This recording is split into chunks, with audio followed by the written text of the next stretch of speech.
오늘 우리에게 주시는 말씀은 느헤미야 1장 1절에서 11절입니다.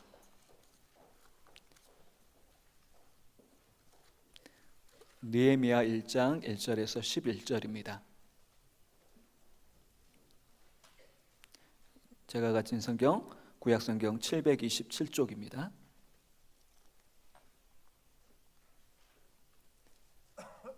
봉독하겠습니다. 하가랴의 아들 느헤미야의 말이라. 아닥사스다 왕 제20년 기스루월에 내가 수산궁에 있는데 내 형제들 가운데 하나인 아나니가 두어 사람과 함께 유다에서 내게 이르렀기로 내가 그 사로잡힘을 면하고 남아있는 유다와 예루살렘 사람들의 형편을 물은즉 그들이 내게 이르되 사로잡힘을 면하고 남아있는 자들이 그 지방 거기에서 큰 환난을 당하고 능욕을 받으며 예루살렘 성은 허물어지고 성문들은 불탔다 하는지라. 내가 이 말을 듣고 앉아서 울고 수일 동안 슬퍼하며 하늘의 하나님 앞에 금식하며 기도하여 이르되 하늘의 하나님 여호와 크고 두려우신 하나님이여 주를 사랑하고 주의 계명을 지키는 자에게 언약을 지키시며 긍휼을 베푸시는 주여 간구하나이다. 이제 종이 주의 종들인 이스라엘 자손을 위하여 주야로 기도하오며 우리 이스라엘 자손이 주께 범죄한 죄들을 자복하오니 주는 귀를 기울이시며 눈을 여시사 종의 기도를 들으시옵소서. 나와 내 아버지의 집이 범죄하여 주를 향하여 크게 악을 행하여 주께서 주의 종 모세에게 명령하신 계명과 율례와 규례를 지키지 아니하였나이다.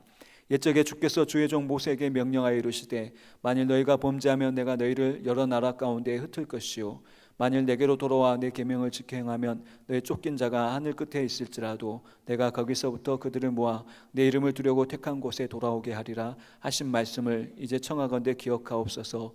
이들은 주께서 일찍이 큰 권능과 강한 산으로 구속하신 주의 종들이요 주의 백성이니이다. 주여 구하오니 귀를 기울이사 종의 기도와 주의 이름을 경외하기를 기뻐하는 종들의 기도를 들으시고 오늘 종이 형통하여 이 사람 앞에서 은혜를 잊게 하옵소서 하였나니 그때 내가 왕의 술관원이 되었느니라. 아멘. 성가대 찬송이 있겠습니다.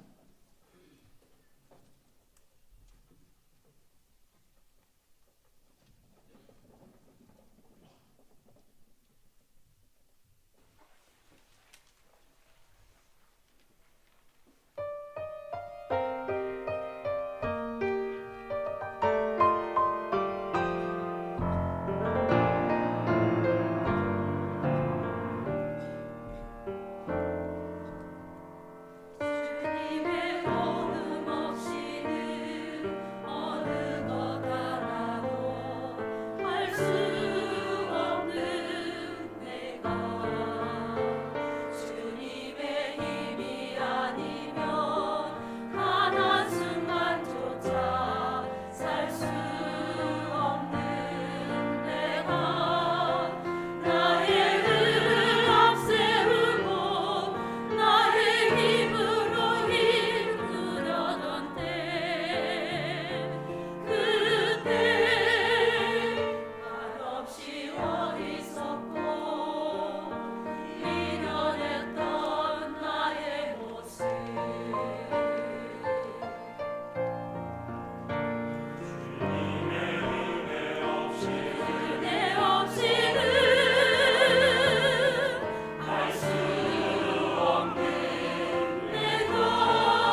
아멘.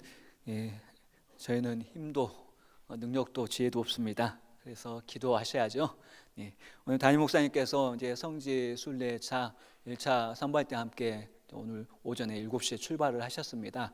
이제 9일까지 토요일까지 이제 터키 성지 순례 하시는데 그 모든 가정 가운데 동행해 주시고 또 은혜 베풀어 주시고 기도해 주시기 바라겠습니다. 그래서 제가 대신 오늘 말씀을 전하게 되었습니다. 우리는 오늘 이제 느헤미야서를 보게 됩니다. 느헤미야서를 읽게 되는데 지난 1월과 2월에 이제 우리가 마태복음을 중심으로 이제 묵상을 했습니다. 그리고 이제 3월 초순부터 이제 3월 중순까지 느헤미야서를 묵상하게 됩니다. 느헤미야서에는 52일 동안 일어난 놀라운 기적의 역사가 담겨 있습니다. 그 역사의 중심에는 비전과 기도의 사람이 느헤미야가 있습니다. 느헤미야의 족보는 간단합니다. 하가랴의 아들이라는 것과 하나님과 그의 형제라는 것이 오늘 성경에 보면 전부입니다. 느헤미야는 유대인으로서 주전 586년 예루살렘이 바벨론에 의해 함락되었을 때 그의 할아버지와 가족들이 포로로 잡혀간 것 같습니다. 포로로 끌려간 유대인의 2세로서 그는 바벨론에서 태어난 사람이었습니다. 그리고 느헤미야는 바벨론이 망하고 뒤를 이어 당시 전 세계를 제패한 바사, 페르시아에서 그 왕궁에서 영향력 있는 지위까지 오르게 되었습니다. 왕의 궁전에서 술관원이 되었던 것이죠.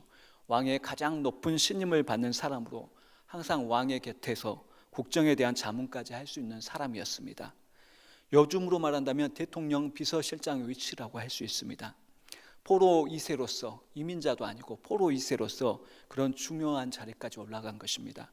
다시 말해 느헤미야를 향해서 이제 평가하자면 그는 실력 있는 사람이었습니다. 실력이 있고 인격적으로 믿을 만한 사람이었으며 왕의 마음에 아주 딱 드는 매력 있는 사람이라고 평가해 볼 수가 있는 것입니다. 이렇게 궁정에서 왕의 특별한 신임을 받으며 편안한 삶을 살아가고 있던 느헤미야에게 어느 날 예루살렘에서 다녀온 그의 형제와 친구들에 의해서 하나님의 백성들의 소식을 듣게 됩니다. 오늘 느헤미야 1장 2절과 3절에 나와 있죠. 내 형제들 가운데 하나인 하나니가 두어 사람과 함께 유다에서 내게 이르렀기로 내가 그 사로잡힘을 면하고 남아있는 유다와 예루살렘 사람들의 형편을 물은즉 그들이 내게 이르되 사로잡힘을 면하고 남아있는 자들이 그 집안 거기에서 큰 환난을 당하고 능욕을 받으며 예루살렘 성은 허물어지고 성문들은 불탔다 하는지라. 이때가 언제였는가 하면은 주전 446년경입니다. 이스라엘 백성들은 멸망 후에 이제 바벨론에 주전 586년에 멸망합니다. 그리고 시간이 흘러서 이제 바벨론이 멸망하고 페르시아의 고레스가 이제 포로 생활을 하던 유대 민족들에게 이제 귀한 영을 선포합니다. 이렇게 주전 538년에 고레스 칙령회에서 이제 스룹바벨을 중심으로 1차로 포로 귀환을 합니다. 그리고 포로 귀환에서 이스라엘 백성들은 무너진 성전을 초라하지만 완공을 합니다. 그리고 성전에서 예배를 드리죠. 그리고 시간이 한 80년이 흘러서 이제는 에스라를 중심으로 레인과 제사장 무리들이 2차로 포로 귀환을 합니다. 그리고 2차로 포로 귀환한 에스라가 이제 와서 한 일은 뭐냐면 이미 성전이 지어져 있었고 이제 여전히 무너져 있던 예루살렘의 성벽과 성문을 건축하여 외부의 침략으로부터 예루살렘을 보호하고자 계획을 합니다. 그런데 그게 쉽지 않았죠. 주변의 이방 민족들의 방해로 예루살렘 성벽을 재건하지 못하고 있는 상황이 된 것입니다. 그렇게 14년이 흘렀습니다. 고대 세계 도시에 이제 성벽과 성문이 없다는 것은 그 도시가 무방비 상태에 있다는 것을 의미합니다. 밤마다 이방 민족들이 예루살렘에 사는 유대인들을 약탈하고 강도질하고 성벽과 성문이 없기 때문에 살인까지 저지르며 힘들게 했던 것이죠. 역사학자인 요세푸스가 당시 예루살렘 길에는 날마다 시체가 즐비하였다라고 기록을 하고 있을 정도로 유대인들이 이방인들에게 공격당하고 살해당하는 일이 빈번히 일어났던 것입니다. 바로 이 소식을 2차로 귀환한 에스라가 이제 계획을 했지만 성벽과 성문을 재건하고자 계획했지만은 결국 하지 못해서 예루살렘의 백성들이 수많은 수모를 당하고 있다는 소식이 느헤미야에게 전해진 것입니다. 예루살렘에 살고 있는 그 동족들의 소식을 느헤미야가 들었을 때 느헤미야의 반응이 정말로 놀라운 것이었습니다. 4절에 느헤미야가 그 소식을 듣고 이렇게 반응합니다. 4절 말씀 한번 같이 읽도록 하겠습니다. 내가 이 말을 듣고 앉아서 울고 수일 동안 슬퍼하며 하늘의 하나님 앞에 금식하며 기도하여. 느헤미야는 울었고 슬퍼했고 금식했고 기도했다라고 기록되어 있습니다. 참 놀라운 일이죠. 제가 만약 제가 모교회에 이런 일이 있다라는 소식을 들었다면은 아마 제 마음 가운데 이런 슬픔과 애통함이 있을까라는 것을 다시 한번 생각해 보게 됩니다. 느헤미야는 바벨론의 포로로 잡혀가 바벨론에서 태어난 사람입니다. 요즘 이민 2세대만 해도 조국을 잃어버리죠. 그리고 자기 나라 말이 서투릅니다. 그런데 느헤미야는 이민자도 아니고 포로 2세대였습니다. 예루살렘과 그 포로 2세대였지만은 예루살렘과 하나님의 백성을 향한 남다른 사랑이 그 마음 가운데 있었던 것을 오늘 말씀을 통해서 발견하게 됩니다. 수상궁, 느헤미야가 가고 있는 수상궁은 이스라엘로부터 1200km나 떨어진 곳입니다. 그렇게 멀리 있는 곳이지만 느헤미야의 마음속에는 예루살렘에 대한 뜨거운 사랑이 있었습니다. 느헤미야의 기도, 오늘 기도의 내용을 보아도 자신과 하나님의 백성을 하나로 여깁니다. 그는 자신의 죄와 하나님의 백성의 죄를 하나로 여기며 자신 스스로 회개를 합니다. 그리고 자신과 하나님의 백성을 한 몸처럼 여기며 그가 사랑했던 것을 발견하게 되는 것이죠. 이 느헤미야 안에 있는 그 사랑은 단순한 민족적인 애국심이 아니라 하나님의 교회를 사랑하는 사랑인 것입니다. 저는 오늘 말씀을 준비하면서 느헤미야의 이 마음속에 있는 예루살렘과 하나님의 백성에 대한 이 남다른 사랑이 어떻게 존재할 수 있었을까라는 질문이 저의 마음을 사로잡았습니다. 과연 무엇이 느헤미야로 하여금 예루살렘과 하나님의 백성의 아픔에 동참할 수 있는 불타는 사랑을 갖도록 했을까? 여러분, 무엇이 느헤미야의 마음에 하나님의 교회를 향한 그 사랑을 존재하게 했다고 생각을 하십니까? 느헤미야의 이러한 눈물과 통곡은 하루아침에 나오는 것이 아닙니다. 지금 이 순간 아주 슬픈 이야기를 들었다고 해서 가슴이 찢어지는 통곡이 나오지는 않습니다. 오랫동안 마음속에 담아두고 생각하고 그리워하며 애통하는 사람만이 통곡의 눈물을 흘릴 수가 있는 것이고 무릎 꿇고 기도할 수 있는 것이죠. 그러므로 이 사랑은 하루아침에 생긴 것은 아닌 것입니다. 느헤미야는 아마도 할아버지와 아버지로부터 자라오면서 조국에 대한 수많은 이야기를 귀에 못이 박히도록 들었을 것입니다. 주전 586년에 바벨론에 의해서 예루살렘이 멸망했던 그 참혹한 순간과 포로로 끌려와서 살았던 이야기, 그리고 가정이 다 흩어지고 건강하고 젊은 여자들이 모두 끌려간 일, 그리고 힘없는 사람들이 남겨진 조국과 또 자신들이 포로로 끌려와서 그 기막힌 포로 생활의 이야기를 부모님과 주변 사람들로부터 들었을 것입니다. 그렇다면 할아버지와 아버지로부터 또 주변 사람들로부터 어려서부터 늘 들어왔던 그 이야기들이 느헤미야의 마음에 그 사랑을 가져왔겠습니까? 아닙니다. 물론 조금은 되었을 것입니다. 조금은 도움이 되었을 것입니다. 그러나 오랜 시간 들었다고 해서 관심을 가지고 생각한다고 해서 사랑이 생기지는 않습니다. 왜냐하면 인간은 사랑할 수 없는 죄인이기 때문입니다.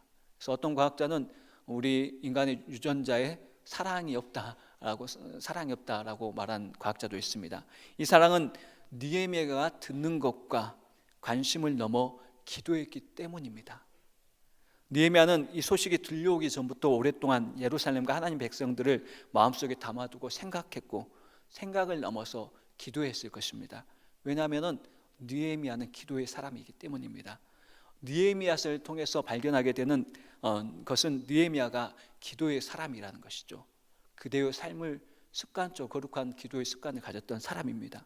느헤미야는 성벽 재건의 역사와 이스라엘의 영적 부흥의 역사를 이루어 가는데 그는 이 모든 일에 기도로 시작합니다. 오늘 또 첫 장을 기도로 시작하지 않습니까?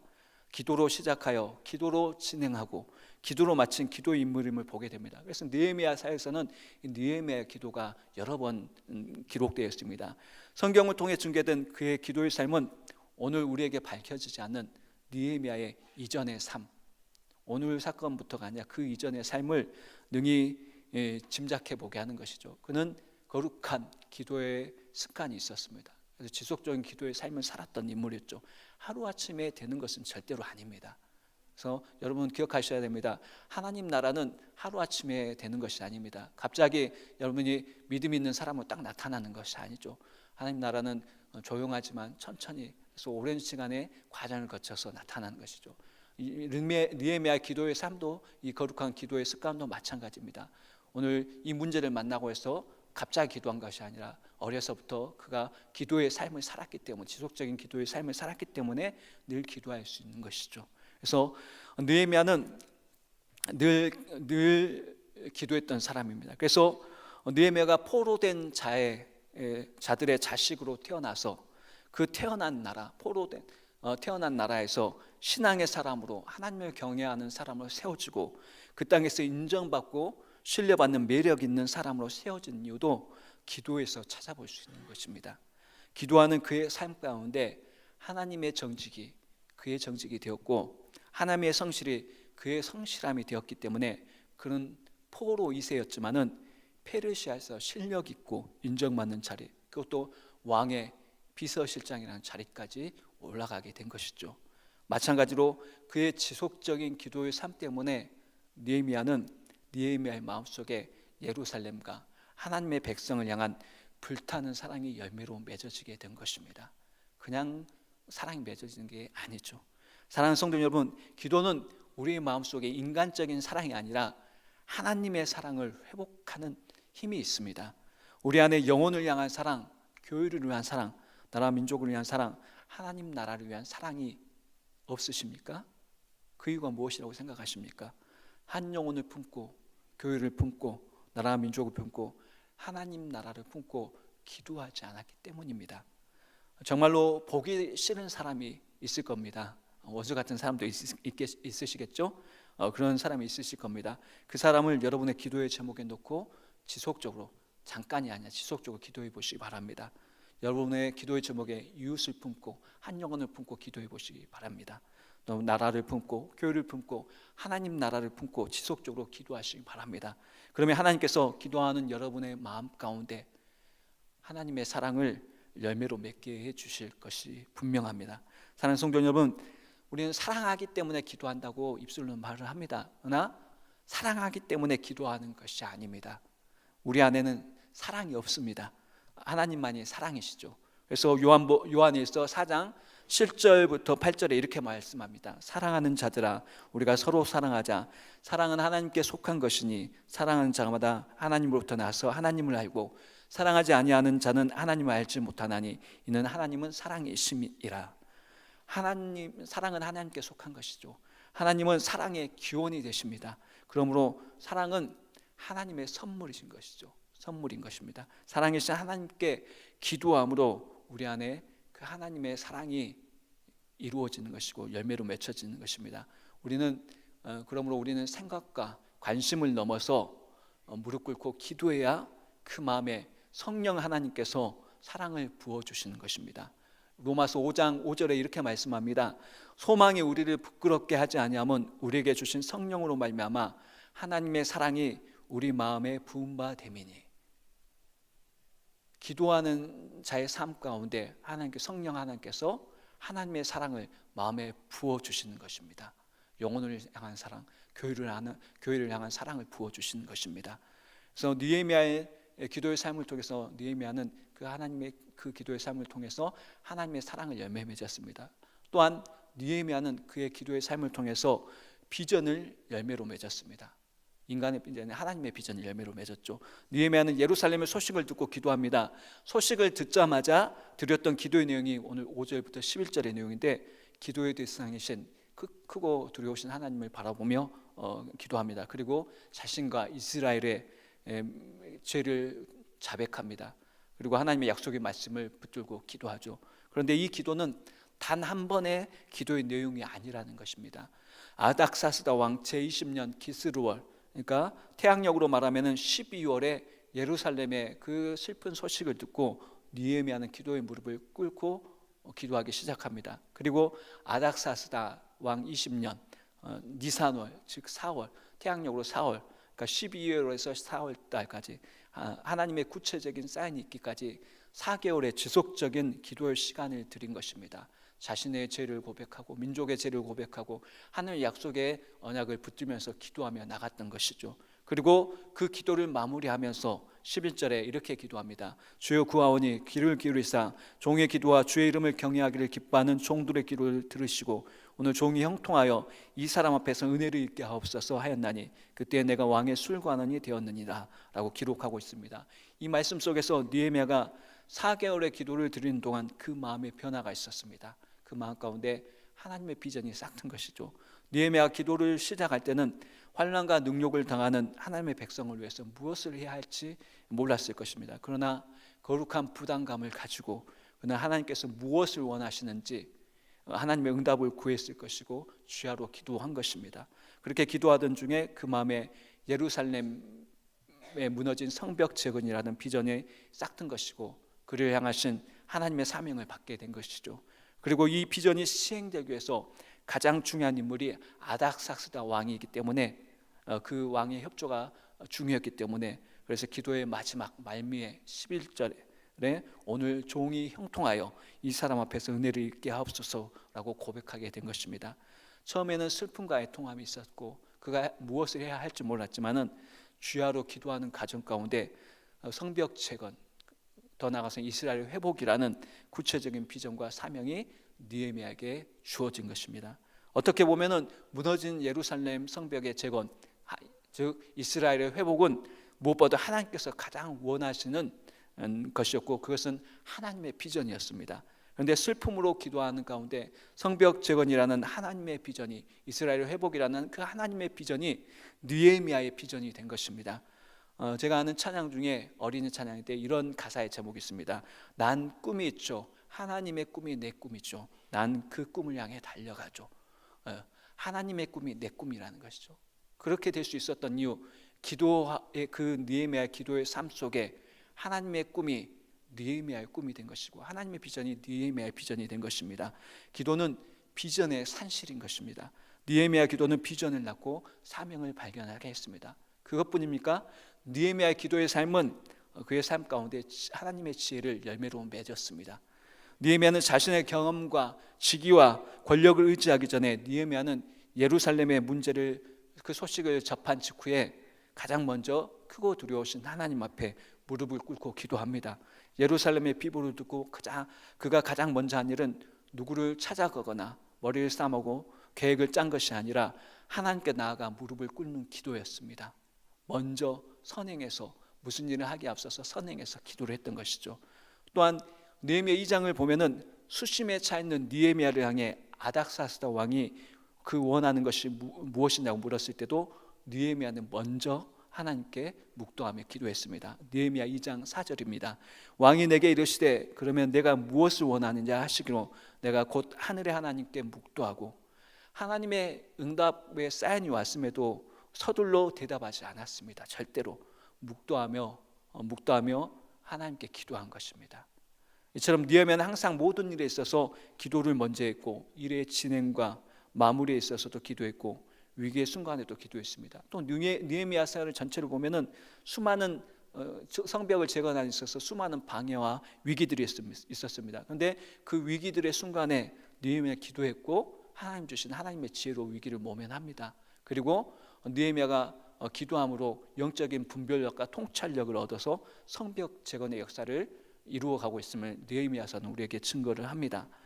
그 느헤미야가 무슨 일을 하든지 먼저 주님 앞에 기도했던 이유가 무엇이었겠습니까? 그것은 느헤미야는 기도를 통해서 하나님의 지혜가 나오고 하나님의 영적인 분별력과 통찰력을 갖게 된다는 것을 분명히 알았기 때문입니다. 여러분 인생을 살 때 세상의 지혜로 사시지 마시기 바랍니다. 먼저 기도하고 하나님의 지혜와 영적인 분별력과 통찰력을 갖고 살아가시기 바라겠습니다. 기도하는 사람에게는 분명한 지혜가 있고 영적 통찰력과 분별력이 반드시 있습니다. 그래서 그러니 무슨 일을 하기 전에 느헤미야는 항상 기도했고 왕 앞에 대답할 때도 기도했고 위기의 순간에도 순간순간 기도하며 하나님 주시는 깨달음 가운데 분별력 가운데 일들을 진행해 갔던 것입니다. 기도를 통해 얻은 하나님의 지혜를 가지고 탁월한 리더십의 지도자가 될 수 있었던 것입니다. 야고보서 1장 5절에서는 이렇게 말씀합니다. 너희 중에 누구든지 지혜가 부족하거든 모든 사람에게 후히 주시고 꾸짖지 아니하시는 하나님께 구하라 그리하면 주시리라 말씀하셨습니다. 또 골로새서 1장 9절에서는 바울 사도가 이렇게 고백합니다. 이로써 우리도 듣던 날부터 너희를 위하여 기도하기를 그치지 아니하고 구하노니 너희로 하여금 모든 신령한 지혜와 총명의 하나님의 뜻을 아는 것으로 채우게 하시고 라고 말씀을 합니다. 신약 성경에서 가장 많은 기록을 남겼던 바울의 탁월한 지혜를 바울이 탁월한 지혜를 가졌다는데 이를 제기하는 사람은 없을 것입니다. 그 바울 역시 지혜의 원천을 끊임없이 기도하는 것이다 라고 우리에게 교훈을 하고 있습니다. 테레사 수녀는 기도의 열매는 지혜가 되고 지혜의 열매는 사랑이 되고 사랑의 열매는 봉사가 된다라는 말을 남겼습니다. 사랑하는 여러분, 우리는 무지하고 어리석습니다. 인생을 살아가면서 때와 방법과 사람들을 분별해야 되는데, 그리고 상황과 환경들을 잘 분별해야 되는데 우리가 지혜가 없어서 분별할 줄을 모릅니다. 그렇죠? 주변에 여러 문제들 당하는 분들의 모습을 보면서도 이 상황을 이렇게 분별해야 되는데 지혜가 없어 분별하지 못해서 더욱더 곤란한 상황에 처해가는 분들을 많이 볼 수가 있습니다. 왜냐하면 우리 인생은 지혜가 없기 때문에 그렇습니다. 하나님의 지혜가 필요합니다. 그래서 너희가 얻지 못하면 구하지 아니하기 때문이요 라는 야고보 사도의 충고를 기억할 수 있길 바라겠습니다. 기도하심으로, 여러분 기도의 삶을 사심으로 세상의 지혜가 아니라 하나님의 지혜를 얻으시고 하나님의 영적인 통찰력을 얻어서 이 땅 가운데 탁월한 리더십을 가진 이 땅의 지도자로 살아갈 수 있는 귀한 반석교회 성도님 될 수 있길 기도하겠습니다. 우리는 오늘 느헤미야가 기도의 삶을 통해 하나님의 사랑과 하나님의 비전과 지혜를 자신의 삶 가운데 소유했음을 잠깐 나누었죠. 이 사실은 기도가 하나님과의 영적인 소통이기에 가능했던 것입니다. 우리는 기도를 능력을 받는 방법으로, 좀 문제 해결의 방법으로만 이해하지 말아야 됩니다. 기도에 대해서 말할 때 우리는 늘 기도하면 문제 해결을 받습니다. 또 능력을 받습니다. 응답을 받습니다라고만 우리가 말할 때가 참 많죠. 그런데 더 중요한 것은 기도는 하나님과의 영적인 소통입니다. 예수님의 공생의 사역 가운데 신비한 여러 장면들이 있었습니다. 그 신비한 장면 중에 하나는 변화산 사건입니다. 누가복음 9장 28절과 29절에 이렇게 말씀합니다. 이 말씀을 하신 후에 8일쯤 되어 예수께서 베드로와 요한과 야고보를 데리고 기도하시러 산에 올라가사 기도하실 때 용모가 변화되고 그 옷이 휘어져 광채가 나더라. 예수님께서 기도하려고 변화산에 올라가셨습니다. 그리고 그 길에 베드로와 요한과 야고보가 동행을 했습니다. 하나님께서 맡겨주신 구속의 사역을 이루어 가시기 위해서 예수님께서는 기도가 필요했고, 기도의 장소로 환경과 사람들로부터 떨어져서 하나님과만 대면할 수 있는 구별된 장소가 필요하셨을 것입니다. 그래서 제자들 데리고 변화산에 기도하러 올라가신 것이죠.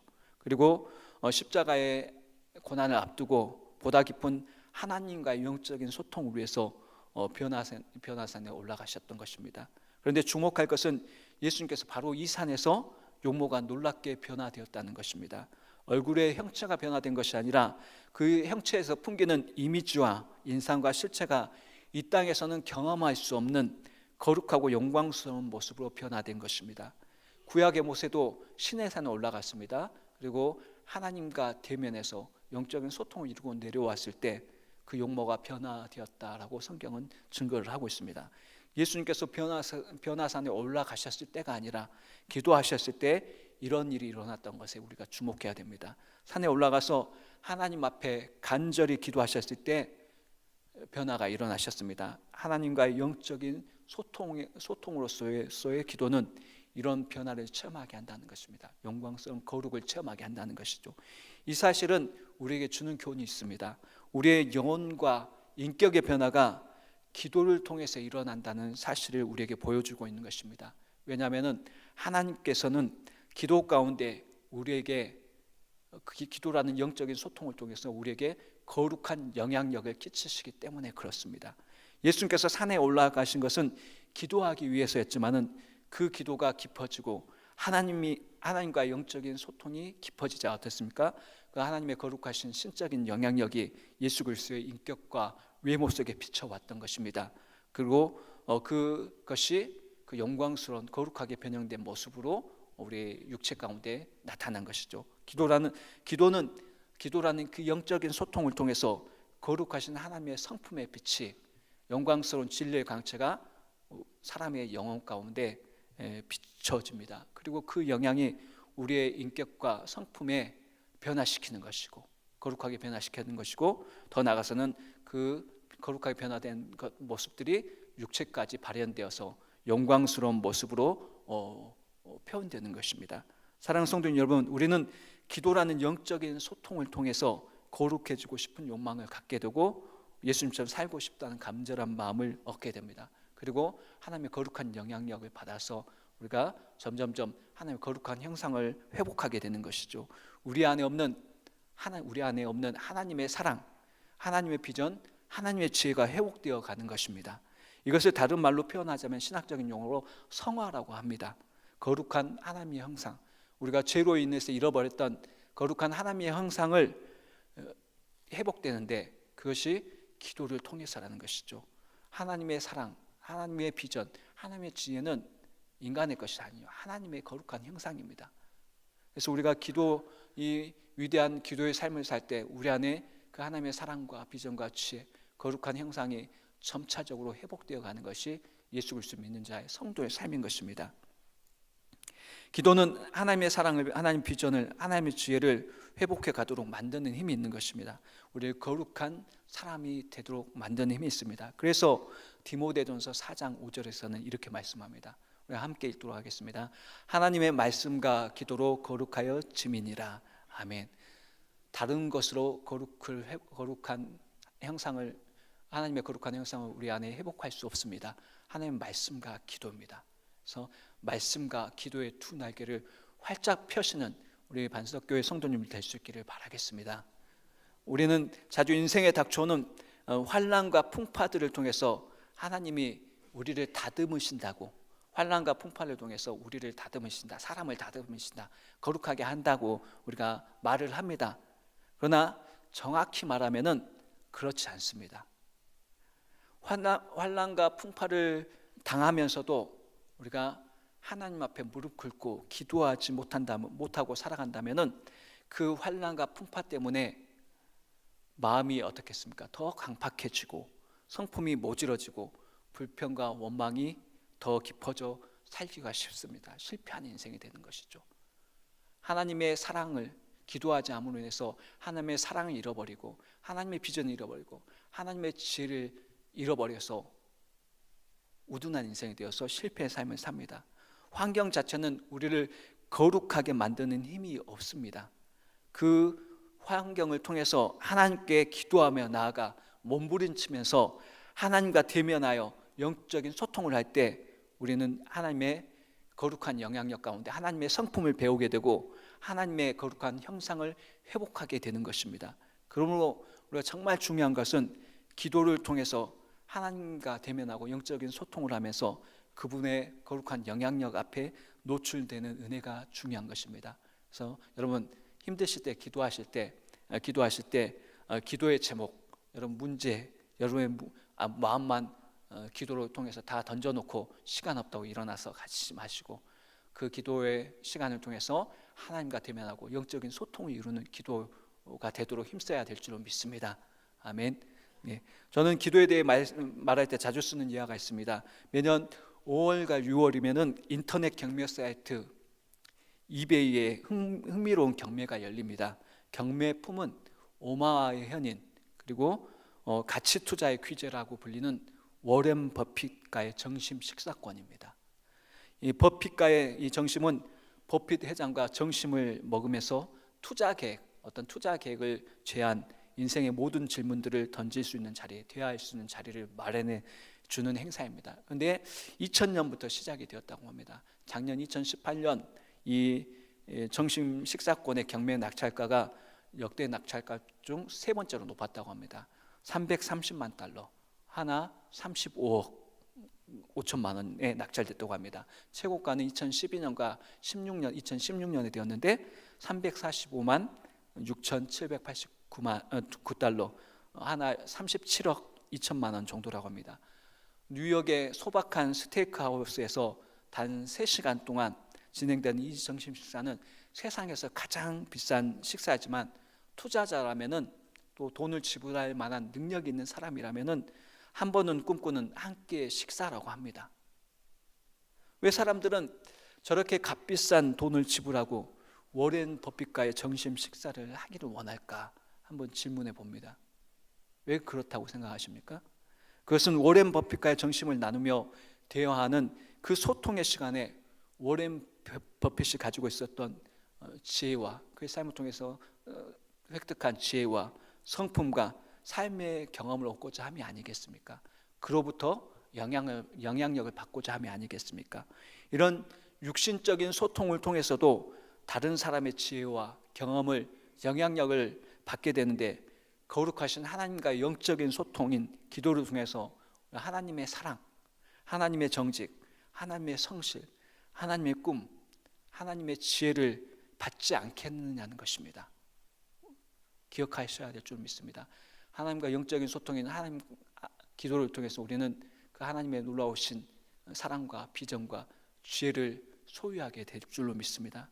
기도의 사람 느헤미야가 그랬습니다. 기도라는 영적인 소통을 통해 하나님의 사랑을 자신의 마음에 품었고, 하나님의 비전을 자신의 비전으로 삼았고, 하나님의 지혜를 자신의 지혜로 삼았습니다. 그러므로 기도를 하나님의 능력을 얻고 문제 해결의 방식으로만 이해하지 마시기 바랍니다. 더 중요한 것은 기도는 영적인 소통이고, 우리는 기도하며 하나님과 대면하며 영적인 소통을 이루어가는 기도의 삶을 습관화해야 될 줄로 믿습니다. 따뜻한 봄날이 왔죠. 오늘 봄날이 왔습니다. 기도하며 하나님과 영적인 소통에 힘쓸 수 있는 우리 반석교회 성도님 될 수 있길 바라겠습니다. 육신적인 소통을 위해서 우리가 돈과 시간을 드리고 마음을 드립니다. 근데 육신적인 소통, 그것보다 훨씬 위대한 게 하나님과 영적인 소통, 기도입니다. 그 시간에 여러분의 마음과 시간을 들이시고, 또 그 기도의 삶은 한순간에 되는 게 아닙니다. 한순간이 아니고 쌓여지는 것이죠. 거룩한 습관으로 만들 수 있기를 바라겠습니다. 그리고 더 나아가서 우리 반석교회가 날이 갈수록 이런 거룩한 습관, 기도의 삶을 살아가는 성도님들이 날마다 늘어날 수 있기를 우리가 날마다 소원하며 기도해야 될 줄로 믿습니다. 여러분, 기도의 거룩한 습관을 가는 기도의 사람 되시기를 소원합니다. 아멘. 기도하시겠습니다. 기도하시는데 우리가 합심해서 기도하겠습니다. 오늘 기도가 무엇인가 다시 한번 느헤미야의 삶을 통해서 다시 한번 나누었습니다. 기도는 영적인 소통으로서 하나님과 대면하며 하나님의 거룩한 영향력이 우리에게 끼쳐오는 영적인 소통의 놀라운 통로입니다. 축복의 통로이죠. 위대한 것이 기도입니다. 기도를 통해서 우리는 하나님의 사랑, 하나님의 비전, 하나님의 지혜를 얻게 되는 것이죠. 거룩한 하나님의 형상을 회복하게 됩니다. 이 기도의 삶이 내 삶 가운데 거룩한 습관이 될 수 있도록 도와달라고 기도했으면 좋겠습니다. 그리고 성지 순례를 이제 출발하신 담임 목사님과 1차 선발대 가운데 은혜 가운데 동행해 주시고, 또 돌아오는 그날까지 하나님 놀라우신 풍성하신 은혜로 채워주시라고, 또 두고 간 교회와 삶과 가정과 직장과 그 모든 영역 가운데 주님 동행해 주시길 위해서 기도하시고, 또 우리 성도님 삶 가운데 주님 동행하시는 인내가 있을 수 있도록 우리가 합심해서 함께 기도하겠습니다. 사랑하는 하나님, 감사를 드립니다. 이 시간